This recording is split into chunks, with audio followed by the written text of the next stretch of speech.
ഈശംസിഹായിക്ക് സ്തുതിയായിരിക്കട്ടെ. ക്രൈസ്തവ സഭയിലെ ഒരു വിശുദ്ധിയും വിശുദ്ധ അഗസ്തീനോസിന്റെ മാതാവുമാണ് വിശുദ്ധ മോനിക്ക. ഭാര്യമാരുടെയും വഴിതെറ്റ് ജീവിക്കുന്ന മക്കളുള്ള മാതാപിതാക്കളുടെയും പ്രത്യേക മധ്യസ്ഥയാണ് വിശുദ്ധ മോനിക്ക. AD 332 അൾജീരിയയിലെ തഗാസ്തയിലാണ് മോനിക്ക ജനിച്ചത്. നല്ലൊരു ദൈവവിശ്വാസിയായിരുന്നു അവൾ.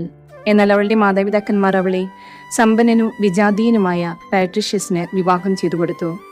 അവിടെ തന്റെ വിശ്വാസങ്ങൾക്കെതിരായ ജീവിത രീതികളെയാണ് അവൾക്ക് നേരിടേണ്ടി വന്നത്. മുൻകോപിയും അവിശ്വാസിയുമായ ഭർത്താവിനെ നിരന്തരമായ പ്രാർത്ഥന കൊണ്ടോ ക്ഷമാപൂർവമായ പെരുമാറ്റം കൊണ്ടോ വിശ്വാസ ജീവിതത്തിലേക്ക് നയിക്കാൻ അവൾക്ക് സാധിച്ചു. ക്രൈസ്തവ വിശ്വാസിയായ ഒരമ്മ എങ്ങനെയായിരിക്കണമെന്നതിൻ്റെ ഉത്തമ മാതൃകയാണ് വിശുദ്ധ മോനിക്ക. പാപകരമായ ജീവിതം നയിച്ചുകൊണ്ടിരുന്ന തന്റെ മകൻ അഗസ്റ്റിന്റെ മാനസാന്തരത്തിന് വേണ്ടി വർഷങ്ങളോളം കണ്ണീരൊഴുക്കി അമ്മ പ്രാർത്ഥിച്ചു. ആ അമ്മയുടെ കണ്ണുനീരിന്റെ വിലയാണ് സഭയിലെ മഹാനായ വിശുദ്ധൻ വിശുദ്ധ അഗസ്തീനോസ്.